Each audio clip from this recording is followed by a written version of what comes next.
شهر رمضان الذي أنزل فيه القرآن هدى للناس وبينات من الهدى والفرقان.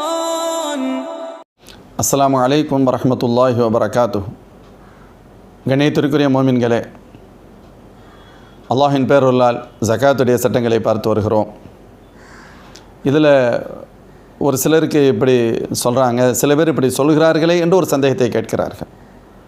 ஜகாத் பெறுவதற்கு தகுதியானவர்களின் பட்டியலை அல்லாஹ் கூறுகின்ற பொழுது வல் முஅல்லஃபதி குலூபுஹும், உள்ளங்கள் இஸ்லாத்தின்பால் ஈர்க்கப்பட்டவர்கள் அப்படின்னு அல்லாஹ் சொல்கிறான்.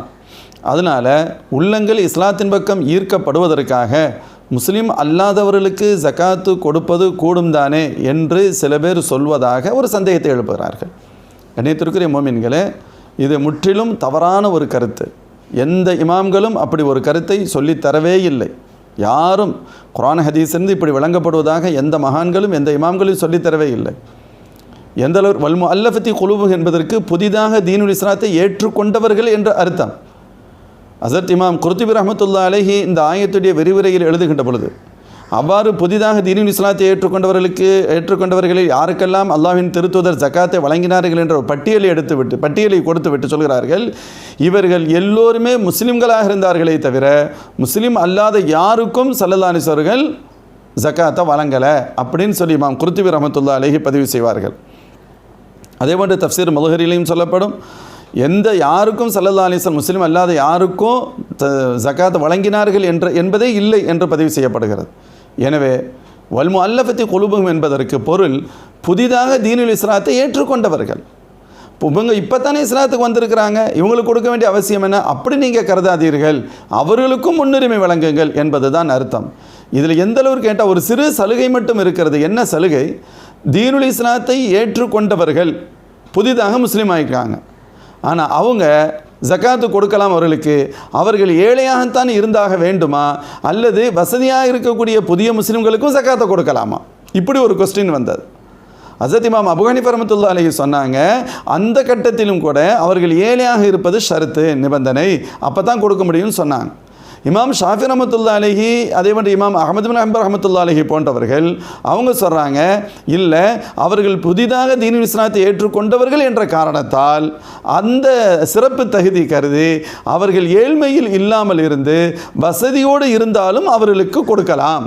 அவங்க வறுமையில் இல்லை, அவங்க ஏழையாக இல்லை, வசதியாக தான் இருக்கிறாங்கன்னு சொன்னாலும் புதிதாக தீனுல் இஸ்லாத்தை ஏற்றுக்கொண்டவர்கள் என்ற சிறப்பு தகுதியின் அடிப்படையில் வசதியான அவர்களுக்கும் கூட ஜகாத்துடைய பொருளை கொடுக்கலாம். யார் சொல்கிறா? இமாம் ஷாஃபி ரஹ்மத்துல்லாஹி அலைஹி, இமாம் அஹ்மது பின் ரஹ்மத்துல்லாஹி அலைஹி. இமாம் அபூ ஹனீஃபா ரஹ்மத்துல்லாஹி அலைஹி சொல்லும் பொழுது இல்லை, அப்போவும் ஏழையாக இருக்கிறது ஷரத்து, வசதியாக இருந்தால் கொடுக்க முடியாதுன்னு சொல்கிறாங்க. ஆனால் எந்த இமாமும் யாருமே அவங்க ஈமான் இல்லையானால் கொடுக்க முடியாது. அதில் யாரிடத்திலும் மாறுபட்ட கருத்தே இல்லை. ஈமான் ஷருத்து, இஸ்லாம் ஷருத்தாகும். இஸ்லாம் முஸ்லீம் இல்லாதவர்களுக்கு, மோமின் இல்லாதவர்களுக்கு கொடுக்க முடியாது அப்படிங்கிறதுல எல்லோரும் ஒன்றுபட்ட கருத்து சொல்கிறார்கள். ஆனால் தீனுல் இஸ்லாத்தை புதிதாக ஏற்றுக்கொண்டவர்களுக்கு வசதி இருந்தாலும் கொடுக்கலாம் என்பது இமாம் ஷாஃபி அஹ்மது பின் ஹம்பல் ரஹ்மத்துல்லாஹி அலைஹி கருத்தாகும். அவ்வளவுதான். இப்போ இன்னொரு கொஸ்டின் ஒரு சகோதரர் கேட்குறாங்க, ஒரு பொருளுக்கு ஆயிலில் ஒரு தடவை ஜக்காத்து கொடுத்தா போதுமா அப்படிங்கிறாங்க. இது சில பேர் சில முசீபத்துகள் உருவாக்கிய சில ஃபித்னாக்கள், பெரிய குழப்பங்களில் இது ஒன்று.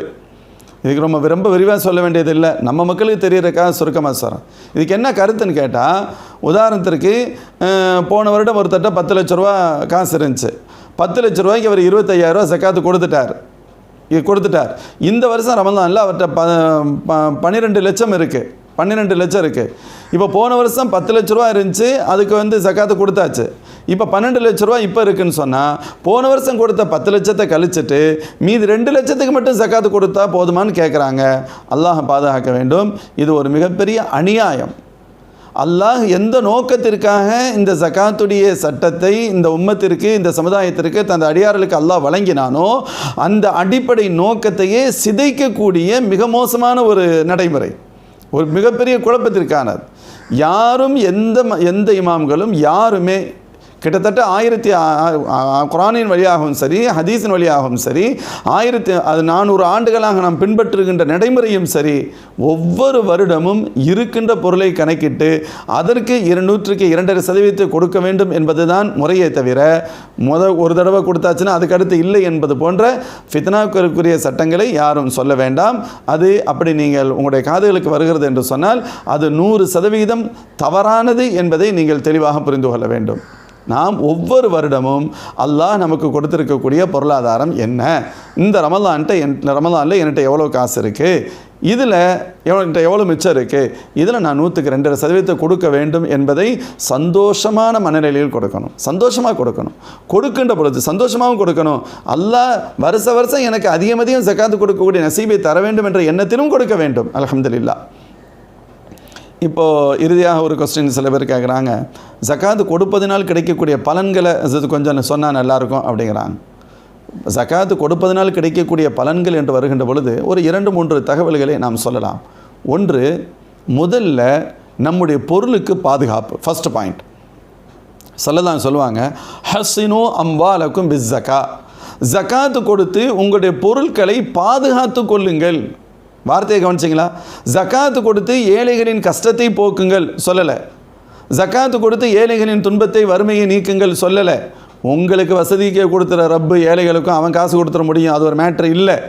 மாறாக சொல்லதான் சொல்கிறாங்க, ஜகாத்தை கொடுத்து உங்களுடைய பொருட்களை பாதுகாத்து கொள்ளுங்கள். பெருமானாருடைய வார்த்தை, ஹஸ்ஸினு அம்வாலக்கும் பிஸ் ஜகா, ஜகாத்தின் மூலம் உங்களுடைய பொருட்களை பாதுகாத்து கொள்ளுங்கள். வதாவு அம்ராலக்கும் பிஸ் சதகா, சதகாக்கள் ஜகாத் அல்லாத உபரி தர்மங்களை கொண்டு உங்களுடைய நோய்களுக்கு நீங்கள் மருந்திட்டு கொள்ளுங்கள். வஸ்தக்பிலு அன்வா அல் பலா இபித் துஆ, துஆவின் மூலம் பலா முசீபத்துகளை எதிர்கொள்ளுங்கள் என்றார்கள் அல்லாஹ்வின் திருத்தூதர் ஸல்லல்லாஹு அலைஹி வஸல்லம். அதனால் ஜகாத்தினால் கிடைக்கக்கூடிய முதல் பாயிண்ட் என்ன அப்படின்னு கேட்டால், நமக்கு கண்டிப்பாக என்ன கிடைக்கும், நம்முடைய பொருளுக்கு பாதுகாப்பு உண்டு. இன்றைக்கி எவ்வளோ பேர் லட்சக்கணக்கில் போயிருச்சுங்கிறாங்க. லட்சக்கணக்கான ரூபா போயிருச்சு, கோடிக்கணக்கான ரூபா அழிஞ்சிருச்சு. பார்ட்னர்ஷிப்பில் வியாபாரம் பண்ணோம், ஏமாற்றிட்டாங்க.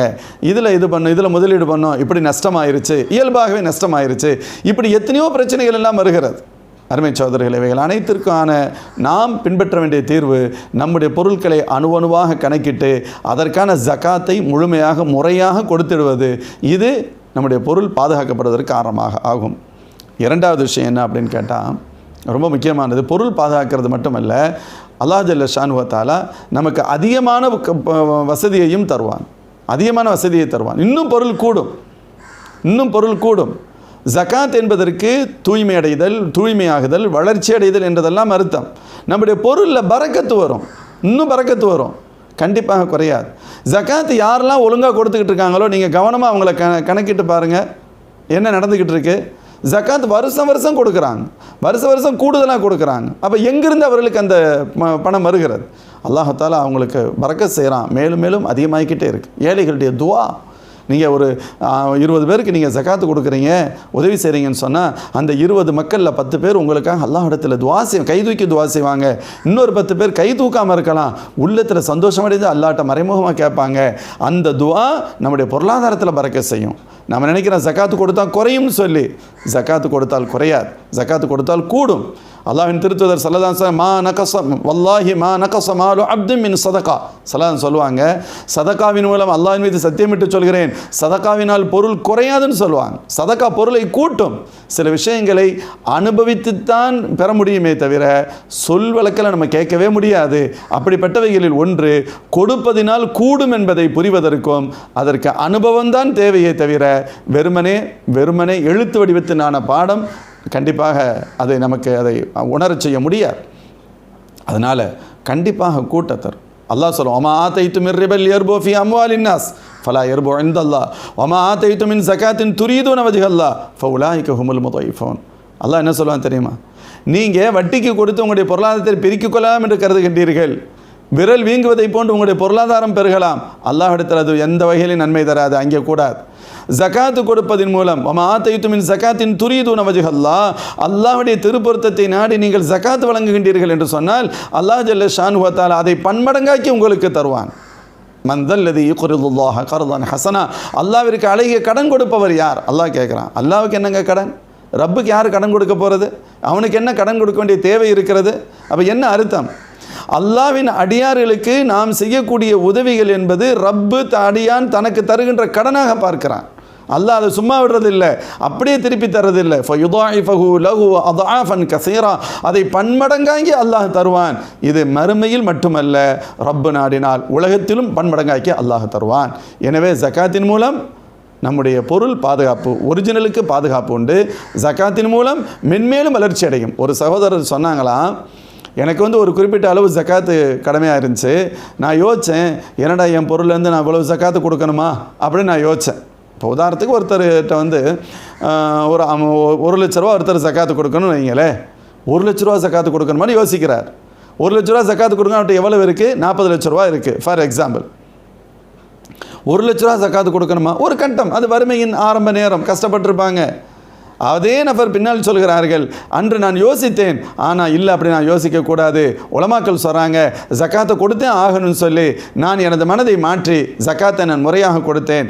இன்று அல்லாஹ் எனக்கு எவ்வளோ பரக்கத் செய்திருக்கிறான் என்றால், எந்த அன்னைக்கு நான் 1 லட்ச ரூபா ஜக்காத்து உதாரணத்திற்கு 40 லட்ச ரூபா மூலப்பொருள் இருந்தது அல்லவா, அந்த மூலப்பொருளின் அளவுக்கு இன்றைக்கி நான் ஜக்காத்து கொடுக்குறேன். 40 லட்ச ரூபா ஜக்காத்து கொடுக்குறேன், 1 கோடி ரூபா ஜக்காத்து கொடுக்குறேன். இப்படி எத்தனையோ நபர்கள் அவங்களுடைய ஜக்காத்துடைய பணம் கூடிக்கிட்டே இருக்குது. அல்லாட்ட கேட்கணும். நம்ம பயப்படுறோம், என்னங்க போன வருஷம் 40 ரூபா கொடுத்தோம், இந்த வருஷம் 60 ரூபா கொடுக்க வேண்டியது வருது. 60 ரூபா கொடுக்குதுன்னா உன்கிட்ட போன வருஷம் இருந்ததை விட பாதி காசு கூடி இருக்குன்னு அர்த்தம். சும்மா எப்படி வந்திருக்கும்? உன்கிட்ட 20 லட்ச ரூபா ஜாஸ்தியாக இருக்குன்னு அர்த்தம். அல்லாஹ் உனக்கு உதவி செஞ்சுருக்கிறான்னு அர்த்தமே தவிர இதையே நீங்கள் யோசிக்கணும். அல்லாஹ் இடத்துல கேட்கணும், யா அல்லாஹ் அதில் ஒரு டேஸ்ட், ஒரு சுவை வரணும் உள்ளத்தில்.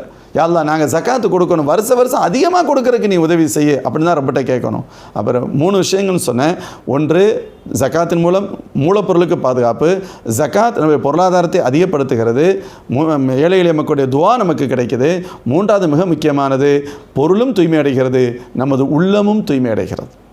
அல்லாஹ் சொல்வான், ஹுத் மின் அம்வாலிஹிம் ஸதகத்தன் துதஹிருஹும் வ துஸக்கீஹிம் பிஹா வ ஸல்லி அலைஹிம்.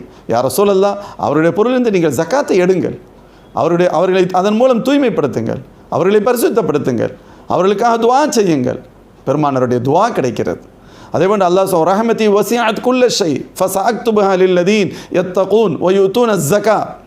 என்னுடைய ரஹமத்து விசாலமானது, அதை என்னுடைய அச்சம் நிறைந்தவர்களுக்கும் ஜக்காத்து கொடுப்பவர்களுக்கும் நான் பதிவிடுகிறேன். இறைவனின் அருள் ரஹமத் இறையச்சமுடையவருக்கும் ஜக்காத்தை முறையாக கொடுப்பவர்களுக்கும் நான் தருகிறேன் என்று அல்லாஹ் சொல்கிறான்.